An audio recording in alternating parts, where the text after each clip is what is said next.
Hey, this is Brett the Hitman Hart, and you're listening to the Smacked Raw podcast.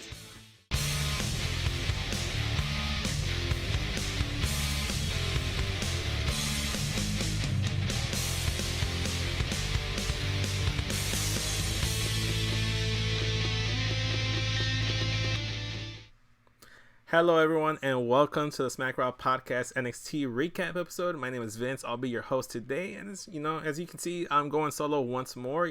Twice in a week, but that's okay. Unfortunately, our co-host RN was feeling a little bit under the weather, and I didn't really want to force him to jump on the show, so I told him I got it. I'll take it from here, and I'll go solo.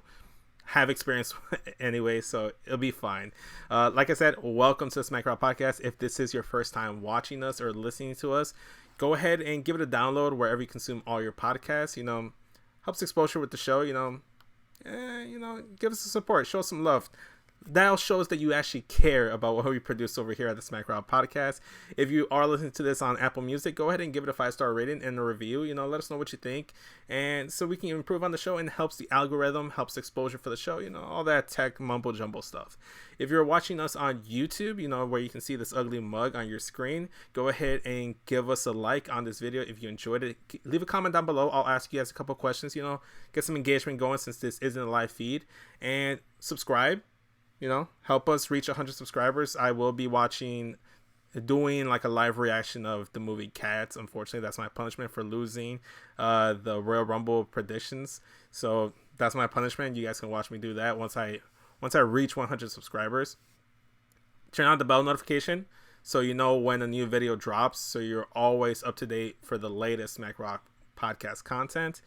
And if you want to interact with us outside of, the comment section, you could always find us on Twitter at SmackRockPod. You can find myself at SESVince, and I'll leave the rest of the crew's members' social medias down in the description below. We also have the Discord server. Sorry for that stutter. We have a Discord server where we talk wrestling and we catch Pokemon. We're the only pro wrestling podcast that has a Discord server that allows you to catch all 908 Pokemon. I believe that's how many there are right now. But, if you like Pokemon and you like to talk wrestling, that's the Discord server for you. That's the place for you. We also have Facebook. We have a Twitch channel, and we have an Instagram page. We have a bunch of social medias. Go ahead and follow all of that. Just look us up. We're not hard to find. But, with that being said, I think I spent too much time on the plug. Let's get into this show. Like I was saying, we were live from the Performance Center, and it was a little bit different, to say the least. Initially, you don't realize it. I almost forgot they were going to be live at the Performance Center until, they panned over to the side and you saw the Performance Center logo in the background. Like I said, I almost couldn't tell because the setup was really smooth, like the stage setup, like the barricades. Everything was very similar. Like, once you got, like, to the, I want to say, like, the side pathway of where the fans are, that's when I noticed the difference, because they were like on an elevated stage type setup. But it was pretty good. Like, the stage itself, it was solid. If they didn't tell us it was from the PC, I probably wouldn't have noticed. I saw a lot of people saying the same stuff. It took some time to get used to say the least. Let us know in the comment section down below. What did you guys think of NXT being in the Performance Center? Was it any different? Did you guys enjoy it? Do you prefer it being the Full Sail? I think the reason why they weren't there, they had like some scheduling situation where a prior event was supposed to take place in Full Sail, and they already had the booking for that, and they just couldn't get around it. So, I mean, me personally, for NXT, it didn't make too much of a difference. It might make a difference for Friday, because all reports indicate right now that the Detroit show on Friday Night SmackDown might be canceled, and if it is canceled, it's going to be relocated to the Performance Center, so that might be jarring. That might be a little bit different. But if last night's episode was an indication, won't miss too much of the product itself. Should be fun. And let's kick it off with the first match. It was Keith Lee and Cameron Grimes and it was a North American title match. The champion Keith Lee taking on the challenger Cameron Grimes. Overall, I love this match. I have nothing bad to say about this match. I enjoyed it from start to finish. The contrast of styles between Cameron Grimes and Keith Lee was pretty good. The size difference allowed it to be a little bit more of a different Keith Lee match. I feel like sometimes he has the best matches when he's the most dominant, imposing figure, and he's taking on a smaller guy like a Roderick Strong, an Adam Cole, or in this case, a Cameron Grimes. Like, I love his matchups with Dijakovic, and that's the cool thing about Keith Lee. This guy is able to put on a multitude of different match styles based on the opponent itself. I don't know if I'll ever want to see him in a match with like the likes of a Braun Strowman or like an Eric Rowan, some guy that isn't able to like hold his own in terms of the in-ring stuff. But I love to see him with another guy like a Brock Lesnar or like a Cesaro, you know. And that's where Keith Lee thrives, I feel like. When you match him up with another guy that has like a variety of moveset and isn't just your standard WWE cookie cutter like type, you know, ring work, I think that's where he thrives. And this match, start to finish, I loved it. I have nothing bad to say about this match, like I said already. Keith Lee was the winner here. You know, I can't sit here and like go move for move on this show, but this match, solid. I loved it. You know, I thought they might lean into like a Fatal 4-Way match at the next takeover, but maybe this allows Cameron Grimes to get like eliminated from the equation. I don't know. We'll see what happens, but interesting. We do have some development for Keith Lee. We do have some stories, stuff that they're gonna go ahead and get with him leading into takeover. Damian Priest came, attacked him from behind, and then proceeded to attack him with a nightstick, the same one that he used on Dijakovic last week. So there's some continuity there. You know, I always like wrestlers using a specific weapon and making that their own. Hopefully, you know, maybe this is becoming a new thing for Damian Priest. You know, he starts walking around like a nightstick, like he's Big Boss Man or something. I don't know. Let us know what you think. And he attacked Keith Lee. Dijakovic came in to make the save. You know, commentary alluded to the fact that these two guys have like forged respect for each other based on their battles that they've had. And honestly, how can you not respect a guy they just tore the house down multiple times with? And that's something that Dijakovic and Keith Lee have done. They alluded that, you know, he still wants the title, and before we can get any more words in, Keith Lee picks him up, hits him with the spirit bomb, and gets out of the ring. And the key thing here is that it wasn't like a case of, you know, him turning heel. I know initially my head's like, wait, is he turning heel? But no, he's not. So the way commentary made it out to be, and the way Keith Lee made it out to be on Twitter, because he had quote tweeted the little video, and he said like, and he had quote, and I quote, see what had happened was, you know, so he was saying he was trying to like wiggle his way out of it. Like, it wasn't his intention. He had thought that Dijakovic was the one that attacked him, so that's why he attacked Dijakovic. But it was actually Damian Priest, and it looks like we might be heading towards a triple threat match at TakeOver. I'm down with it. The one question I have for you guys, it's like what, like the third or fourth or maybe fifth like triple threat like multi-person match that NXT has had since they went live to USA. I feel like a lot of, especially with like the mid-card guys, you know, because they have so many people, they need something for them to do, and a lot of times they just, you know what, stick them on the triple threat match, and usually it's for the North American title.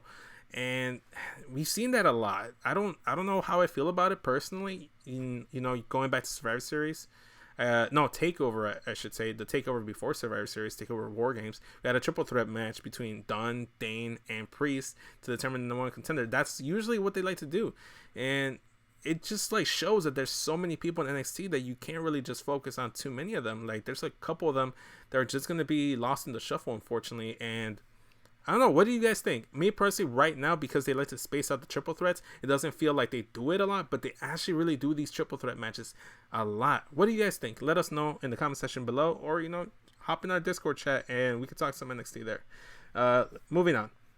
We had Dakota Kai taking on Mia Yim, and it was a qualifier match for the number one contenders ladder match at TakeOver Tampa. Overall, I'm not going to lie to you. I thought Dakota Kai was going to win this match. Obviously, you know, the winner, you know, spoiler, was Mia Yim. She overcame the odds. Raquel Gonzalez was a factor in this match. She came in and tried to get the win for Dakota Kai, but at the end of the day, she ended up costing her because she distracted the ref that allowed Dakota Kai to like do a roll up, but the ref was distracted too long to the point where he wasn't able to like recover in time to get the cover. Mia Yim went ahead and like reversed and countered it and hit like a single leg code breaker type thing. I'm not sure exactly what she calls it. I'm sorry. I just don't know what it's called. But it looked cool though. You know, I've seen Ricochet do it a couple times. I think Ricochet calls it a recoil, but Mia Yim hit it solid. I think maybe she was trying to do the eat the feet, you know, the big boot thing that she does that Gail Kim used to do. But wow, you know, Mia Yim won, and she's moving on to the ladder match, which as of right now has Chelsea Green and Mia Yim. And we had another match later on in the show. We'll talk about it when we get there. But what I liked about this match is that Dakota Kai was very aggressive.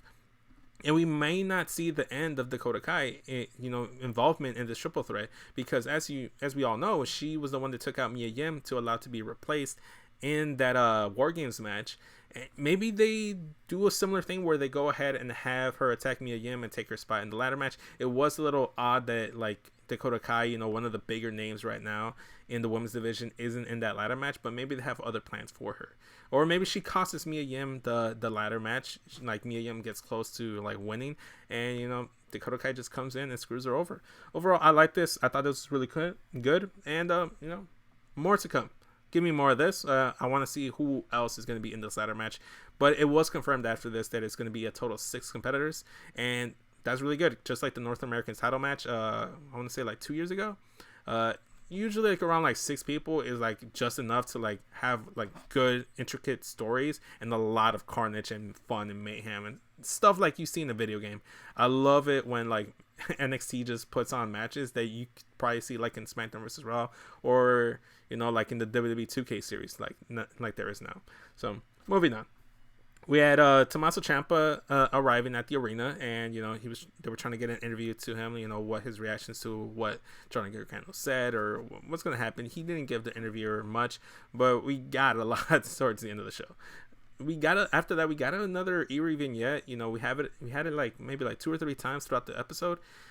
I'm convinced this is Killer Kross. I know a lot of people were thinking that the blue light glitch stuff was Killer Kross over there on SmackDown, but I think it makes more sense for him to be here. They do the clock TikTok thing, Doomsday. This is all stuff that Killer Kross likes to like plug on his Twitter page, and you also see Scarlett Bordeaux, making some teasers on Twitter as well.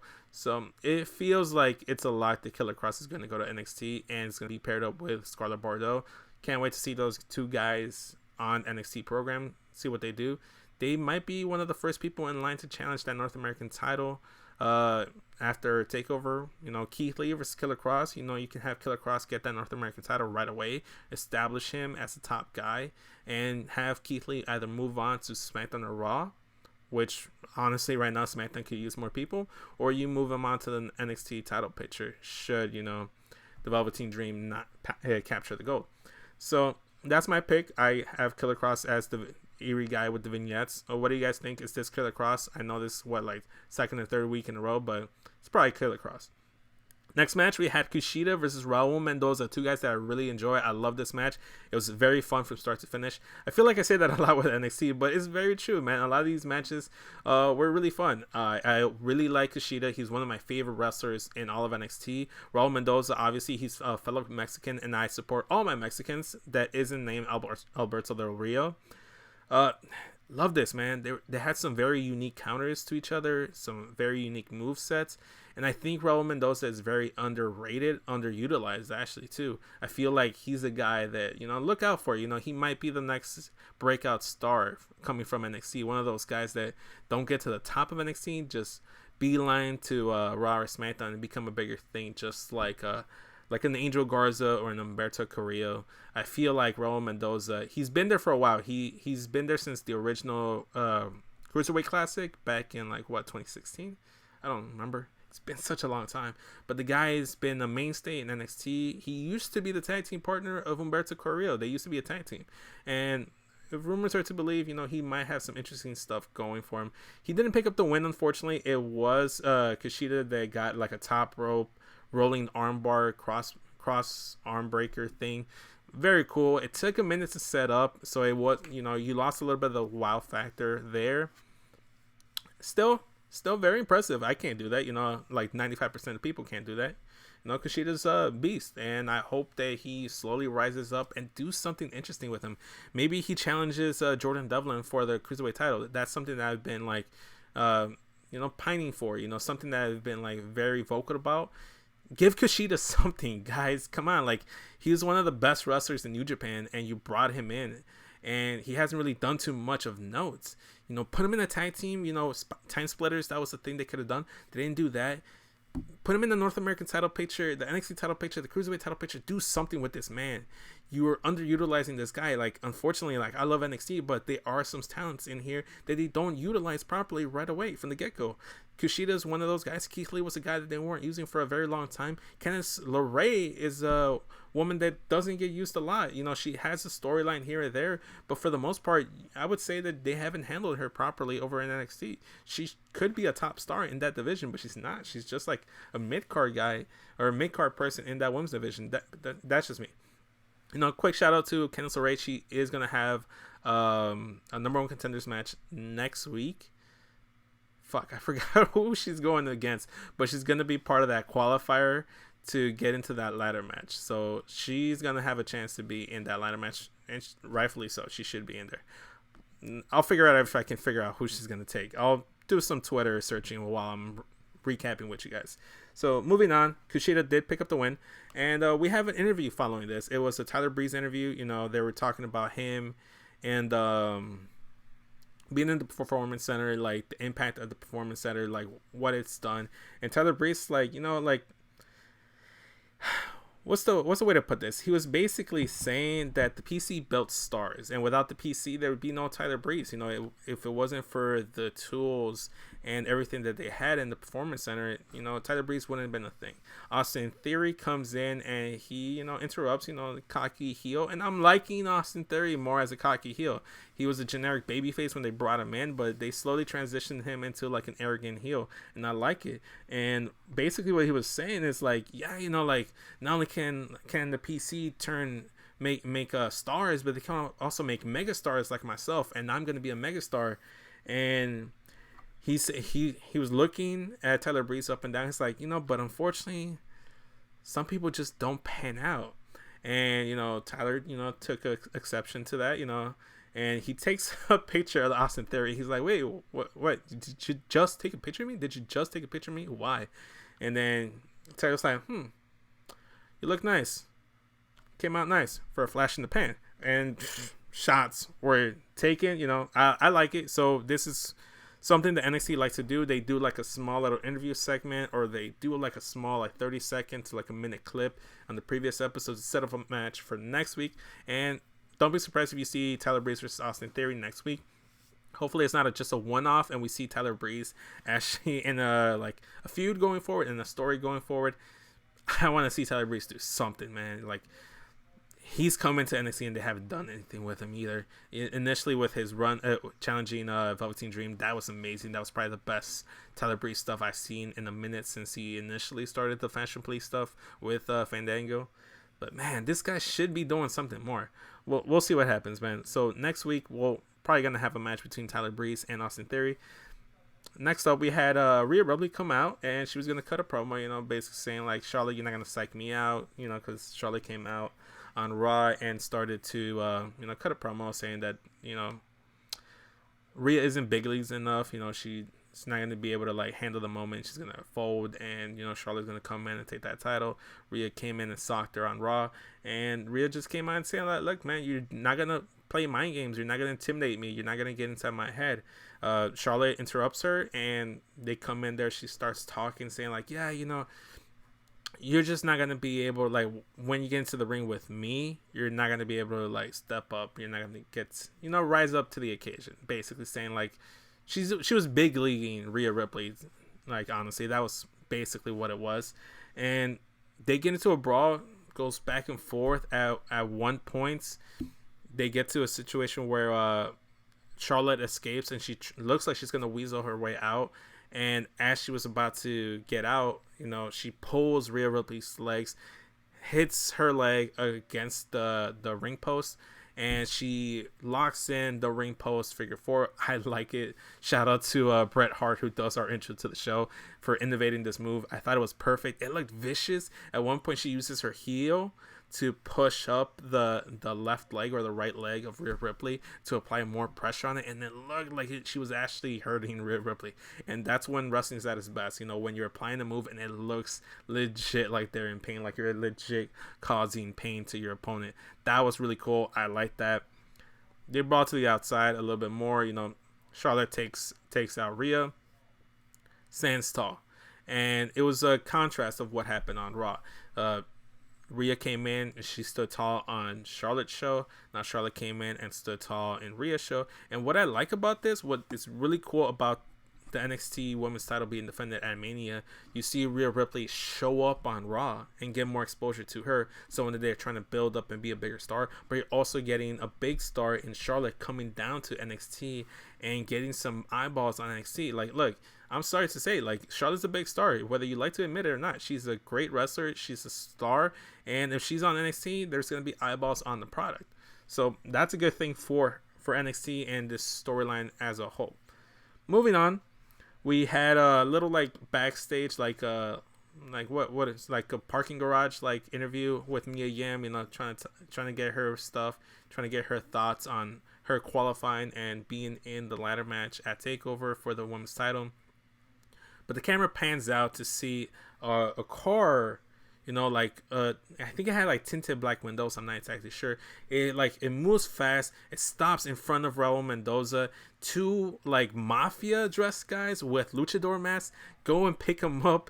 And look, I'm sorry, it was supposed to look like an abduction, like they were like kidnapping this man, but they were like grabbing him, and Raul Mendoza was almost like cooperating with this shit. And I thought it was kind of funny. It wasn't supposed to be funny, but you know, the Raul Mendoza gets abducted and kidnapped by the Luchador Mafia. You know, I don't know what that means. I heard rumors about some, you know, Lucha Underground stars coming into NXT and forming a faction or a tag team with Raul Mendoza. So Raul turning heel, probably joining like some Luchador faction. I'm with it, man. I'm all on board. Give me more Mexicans, more Latinos, more Luchadors. I am with it. I'm all about that. And we'll find out what happens. What do you guys think is going to happen to Raul Mendoza? Let us know in the comment section down below. Moving on.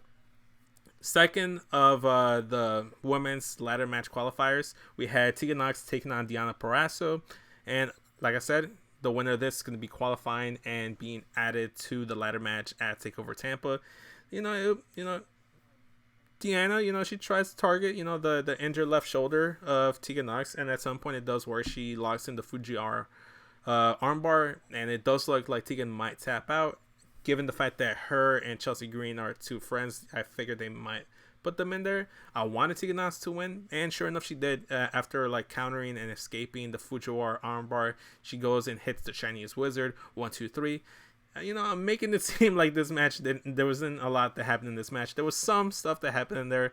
Go ahead and check it out if you like. Tegan Nox, moving on, as she should. She's a star that I feel like should be a little bit more elevated, just like Candice LeRae. And I feel like she's still missing something. I still feel like she's missing like some type of gimmick, some kind of character development. Who is Tegan Nox exactly? Like right now, all we know is that she's a great wrestler. She has the shiniest wizard in all of wrestling, and she has gear inspired by Captain Marvel. Other than that, there's not too much that we know about Tegan Nox. So I want to know more about Tegan Nox. Let me know more about the person. And that's what I want to see going forward. So, as of right now, we have Mia Yim, Tegan Nox, and Chelsea Green locked. That's half of the field. We have 3 more ladder matches, qualifiers that we're going to have. And next week, Candice LeRae is going to be one of the person in there. Oh, I think she's facing Bianca Belair.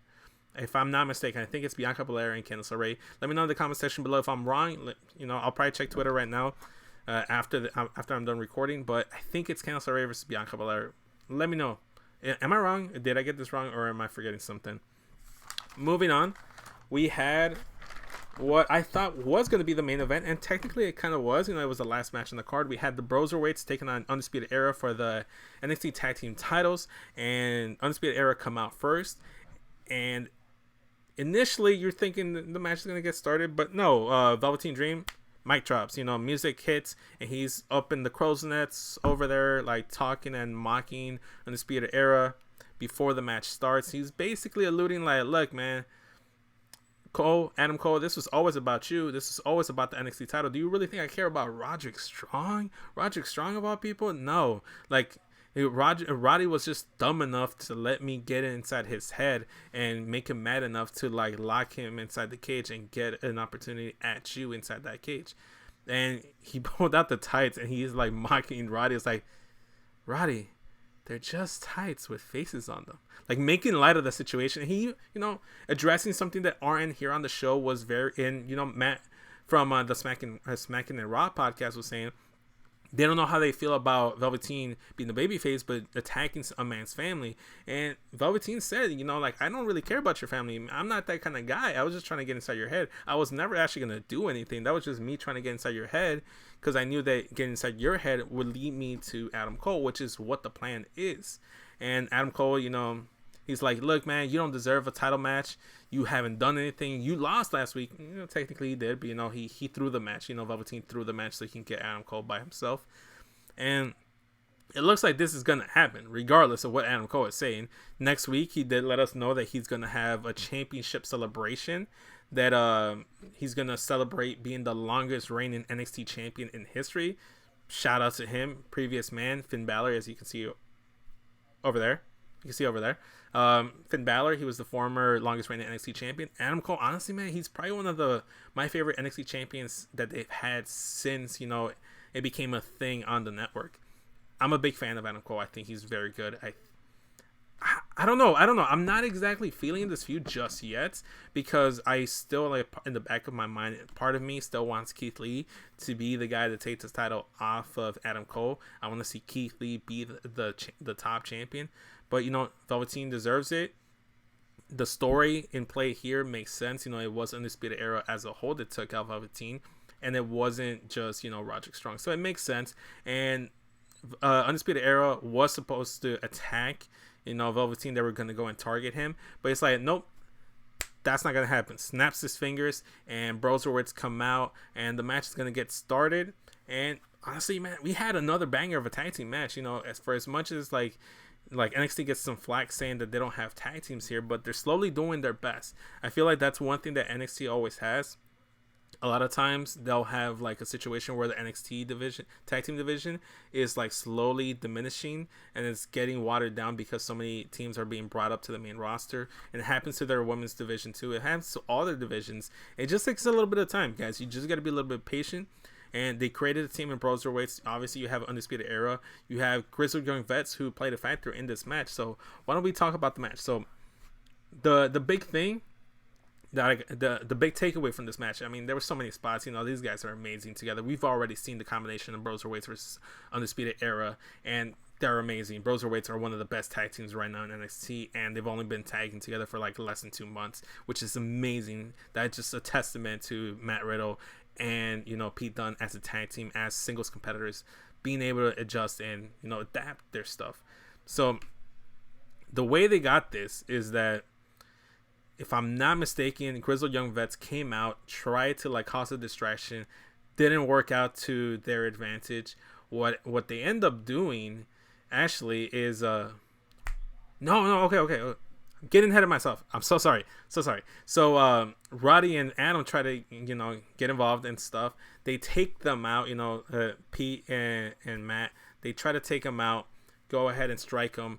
And he does like a over the top rope like plancha senton thing on all 4 members of the Undisputed Era.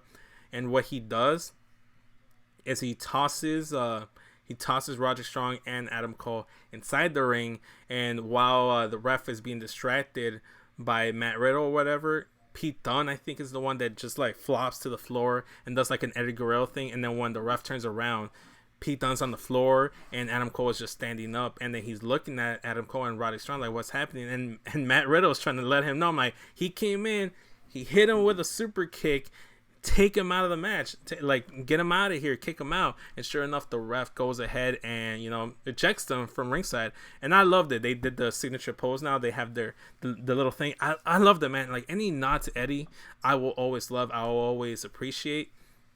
And it was a smart way for them to like get the numbers game back in their favor and make it a 2-on-2 match, as opposed to having the looming threat of Roddy and Adam Cole on the outside.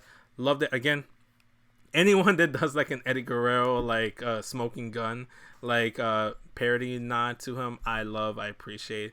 I just love the fact that Eddie is still being like remembered nowadays. I don't know what you guys thought. I thought it was very good. I enjoyed it very much. Going back to the match, at one point, Grizzled Young Vets do come in. They try to interfere. Broserweights fight them off. And 1, 2, 3, Broserweights pick up the win. I know I'm underselling this, but still, there's a lot to get through. We have a whole another section, and we're running like low on time. I don't want to have this podcast go a little bit too long. So it is Broserweights to pick up the win, and Grizzled Young Vets came in and interfered, and it looks like they're still going to be interjected into this feud. And it wasn't necessarily a clean win for the Broserweights in the sense that there were multiple distractions, and they could make a case that they're going to be involved again.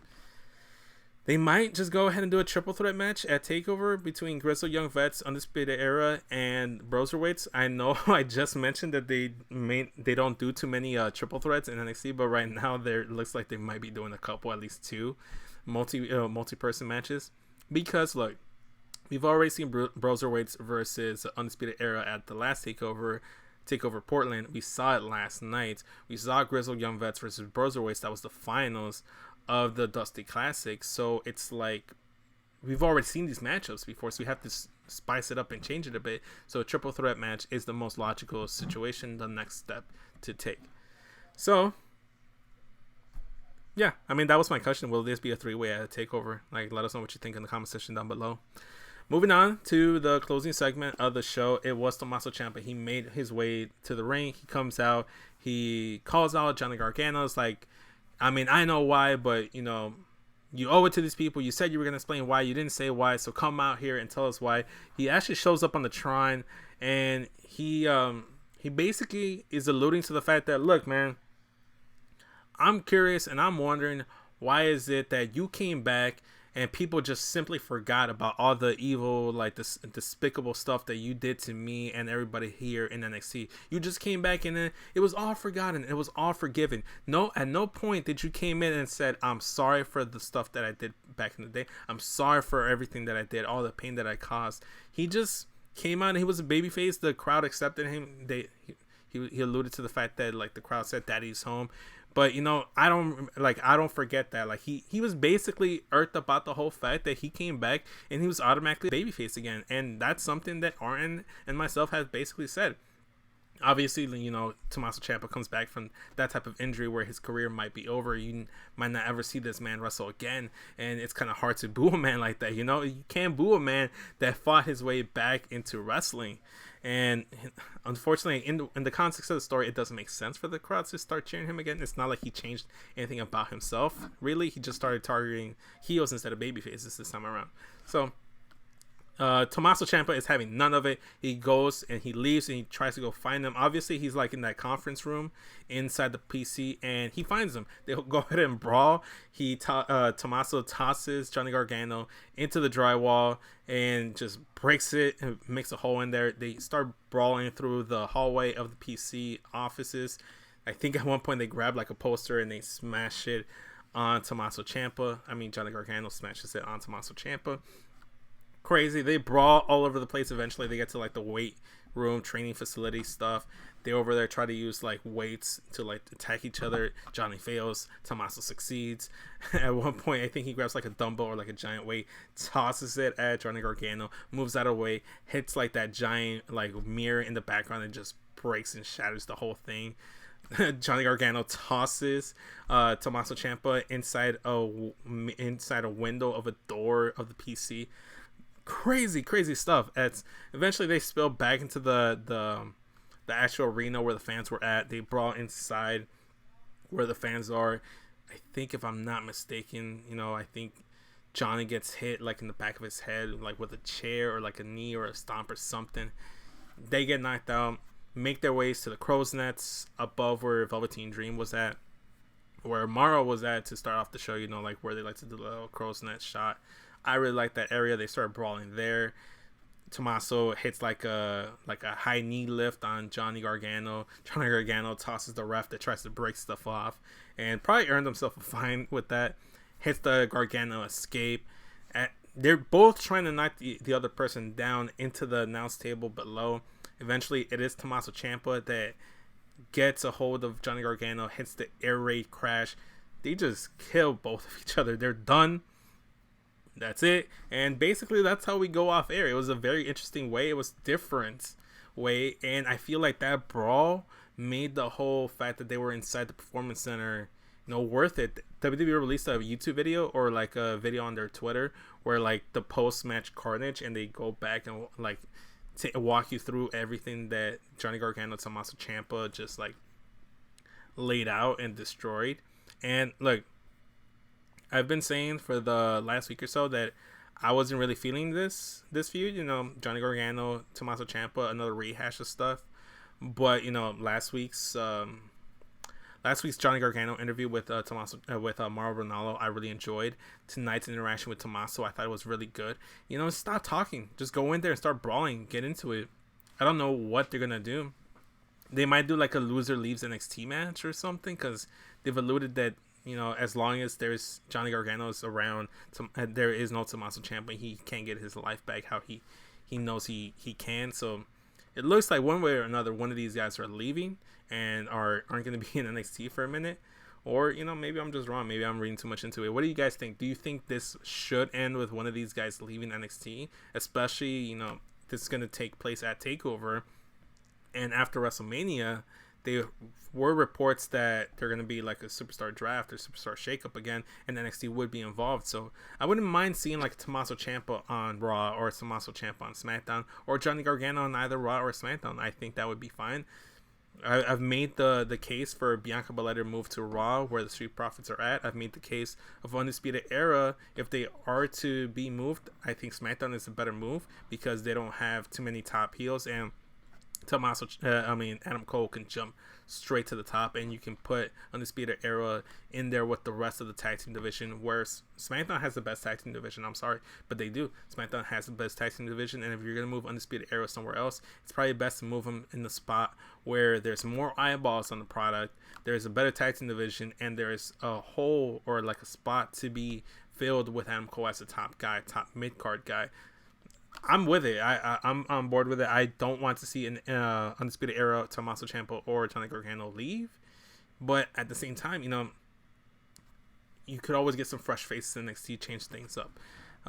Just some thoughts. What do you guys think? Let us know in the comment section below. What did you guys enjoy tonight's episode? I know I did. It'll be a little bit weird getting adjusted to the PC being a thing, and it's something to have in their back pocket should something happen, some last minute stuff happen, some unforeseen events. They could always move NXT to Performance Center, just like they might be moving SmackDown to the PC on Friday. So let us know what you think in the comment section down below. If you enjoyed this video, give it a like. Give us a sub, give us a follow on all your podcasting devices. Follow us on Twitter, all that good stuff. Like I said, join our Discord if you want to catch Pokemon and talk wrestling. With that being said, tonight this has been the NXT recap episode, and I'll see you guys next time. Later, you guys. Bye.